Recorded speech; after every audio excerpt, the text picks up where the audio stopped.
कार्य कर रही है। तो मैं आज आपके बीच में कहने के लिए आया हूं मेरे साथियों, मुझे यादव मत समझना, मुझे भील भिलाला बारेला कुछ भी समझ लेना, आदिवासी समझ लेना, और आपके साथ ताकत से खड़ा होकर लड़ाई लड़ने का काम यहाँ से लेकर भोपाल तक हम करेंगे। मुझे कष्ट होता है संविधान की जब हम बात करते हैं, हमारे आदिवासी भाइयों की बहनों की, इनके राजनीतिक हक और हुकूक की जब हम बात करते हैं, मैं एक ही बात कहना चाहता हूं मेरे भाइयों, अपने जो आपके विधायक है, सांसद हैं, उनसे पूछिए कि क्या कारण है कि जब मणिपुर जैसी घटना हो जाती है, क्या कारण है जब सीधी जैसी घटना हो जाती है, उसके बाद मध्य प्रदेश की विधानसभा आप क्यों चलाने देते हो, उसको बंद करने का काम क्यों नहीं करते? पूछिए इन विधायकों से, पूछिए इन सांसदों से कि हमने अगर तुमको वोट दिया तो वोट देके भोपाल भेजने का काम इसलिए नहीं किया कि आप बड़ी पार्टियों के सामने, बड़े नेताओं के सामने गूंगा बनने का काम करोगे। अरे हमने तुमको नेता बना के इसलिए भेजा है कि गांव में रहने वाले अगर एक आदिवासी पर भी आ जाएगी तो मध्य प्रदेश की विधानसभा के अंदर तूफान खड़ा करने का काम करोगे, इसलिए हमने तुम्हें विधायक बना के भेजा। लेकिन अफसोस की बात है, मैं खुद एक राजनीतिक दल का जिम्मेदार पदाधिकारी हूँ, बड़े बड़े पदों पर हूँ, लेकिन स्पष्ट तौर पर मेरे भाइयों कहना चाहता हूँ आपसे स्पष्ट तौर पर, अगर अपने आप को मानते हो इनके वंशज, अगर आप कंटे मामा के वंशज मानते हो, अगर बिरसा मुंडा के वंशज मानते हो, तो एक बात ठीक से समझ लो कि ये जो राजनीतिक दल है ये आपको आपका हक देने के लिए तैयार नहीं। ये सीटें तो आपको देते हैं, टिकट तो आपके लोगों को देते हैं, लेकिन उन लोगों को देते हैं जो आदिवासियों की आवाज नहीं बल्कि उनकी गुलामी करने का काम करते हैं, उन लोगों को मौका देते हैं। और जो आपकी समाज में समाज की सेवा करना चाहते हैं, जो हमारी माता बहनें लड़ना चाहती हैं, उनको राजनीति में टिकट से वंचित करके विधानसभा पर ताला लगा दिया जाता है। मेरा आप सबसे निवेदन है, मैं यही विनती करने के लिए आया हूँ, हम कब तक रोएंगे मणिपुर की घटना पे? ठीक कहा हमारी बहन ने, अभी बोल रही थी जिला पंचायत सदस्य, ठीक कहा उन्होंने कि आदिवासी का कमजोर हुआ जब हमारे हाथ से हथियार चला गया, लेकिन चिंता न करिए, हमारे हाथ में संविधान हम ले सके ये अधिकार हमें बाबा साहब डॉक्टर भीमराव अम्बेडकर ने वोट की ताकत से दिया है। और यकीन मानो इस देश के अंदर सबसे ज्यादा आबादी आदिवासी की,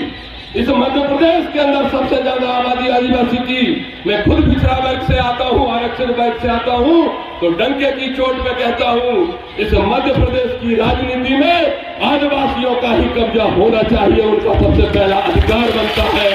इसलिए दामोदर यादव आपके बीच में कहने के लिए आया है, मुझे परवाह नहीं है न पार्टी की, न नेता की, न किसी का डर है। मैं तो एक ही बात कहता हूँ, जिसकी जितनी संख्या भारी उसकी उतनी नहीं चलता ना हमारे चंबल में तो यही चलता, जिसकी जितनी संख्या भारी उसकी उतनी हिस्सेदारी, और हिस्सेदारी लेना है तो प्यार से नहीं मिलेगी,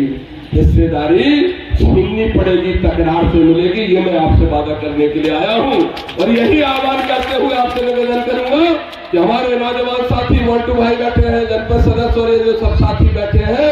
जो भी यहाँ के आयोजक मंडल है, सेक्टर ऑफिसर भी बैठे हैं, सब बैठे हैं, और बड़ी संख्या में माता बहन है। मैं एक बात बड़े स्पष्ट तौर पे कहना चाहता हूँ, मैंने पूरा बुंदेलखंड ग्वालियर चंबल की राजनीति में मैं देखता हूँ कि महिलाएं बहुत पीछे रहती हैं, लेकिन मुझे इस बात की प्रसन्नता है कि आपके क्षेत्र में महिलाएं भी कंधा से कंधा मिलाकर आपके आगे चलने का प्रयास कर रही है। इसके लिए मैं आप सबको बधाई और धन्यवाद देना चाहता हूँ। हमारे यहाँ बैलगाड़ी चलती है, बैलगाड़ी, और बैलगाड़ी बचपन से मैंने चलाई है, देखी है, और राजनीतिक क्षेत्र में आने के पहले खुद किसानी का काम किया है। तो मेरे भाइयों, एक ही बात आपसे कहना चाहता हूँ कि अगर अपना विकास करना है, अगर खुद को मुख्य धारा में खड़े होना है, तो ध्यान रखो बैलगाड़ी में दो पहिए चलते हैं। अगर पुरुष सोचेंगे कि वो अकेले कर लेंगे तो ये संभव नहीं है। जब तक महिलाएं आपके साथ खड़ी होकर नहीं चलेंगी तब तक आप विकास की मुख्य धारा में शामिल नहीं हो सकते। लेकिन एक बात कह के अपनी बात समाप्त करूंगा, और वो बात यह है मेरे भाइयों, अरे संचालक जी चिंता मत करिए, लंबा नहीं बोलूंगा, एक बात कह के समाप्त करूंगा, और वो बात क्या है, विचार करना घर जाने के बाद और फिर मेरा नंबर भी है, मुझसे संपर्क जिसको करना है कर लेना। मंटू भाई के पास है और साथियों के पास भी है, स्वीटी पाटिल भी आई है, कहाँ है, बैठी है, सबके पास नंबर है। तो मैं एक ही बात आपसे कहना चाहता हूं, संविधान के अनुसार आपको सीटें तो दे दी गई लोकसभा में, विधानसभा में, लेकिन सीटें दी काय के लिए? ये सोचना, विचार करना। अरे आपकी ही जाति में, आपकी ही बिरादरी में, आपके ही वर्ग में कई लोग राजनीतिक क्षेत्र में काम करेंगे, लेकिन देख लेना वो किसी नेता की गुलाम तो नहीं है। देख लेना उनकी आवाज इनकी तरह मुखर है कि नहीं, और देख लेना कि मणिपुर की घटना के बाद वो हाय तौबा मचाना और मुख्यमंत्री का कुर्ता फाड़ना जानते हैं कि नहीं, तभी उसका साथ देने का काम करना। तो मैं से आखिरी बात पूछ रहा हूं, जवाब दे देश प्रदेश का मुख्यमंत्री, कहते हैं लाडली बहना योजना भिखारी बनाना चाहते हो बहनों को, कहते हो कि बहनों को हम लाभ देंगे। अरे लाभ तुम क्या दोगे, पहले बहनों को सम्मान और सुरक्षा देने का और शिक्षा देने का काम कर दो। हमें तुम्हारी भीख की जरूरत नहीं है। और कहना चाहता हूं, लाल किले पे खड़े होकर बात करने वाले प्रधानमंत्री, कहते हो हम दलित हैं, हम गरीब हैं, हम पिछड़े हैं। अरे भाई, जो पिछड़ों का दर्द नहीं जाने वो पिछड़ा हो नहीं सकता। और आज इस सेंधवा में खड़े होकर दामोदर यादव कह रहा है, आप सबकी तरफ से चुनौती देते हुए मीडिया के साथियों, आपके सामने ये जो आदिवासी वर्ग यहाँ पर बैठा है, ये जो आदिवासी वर्ग पूरे मध्य प्रदेश के अंदर बहुसंख्यक है, ये आदिवासी वर्ग न बिकेगा न झुकेगा, अपना अधिकार लेगा और सारे आरक्षित वर्ग को अधिकार दिलाने का काम करेगा। यही निवेदन करने के लिए आया हूँ, चंबल से चल के आपके बीच में आया।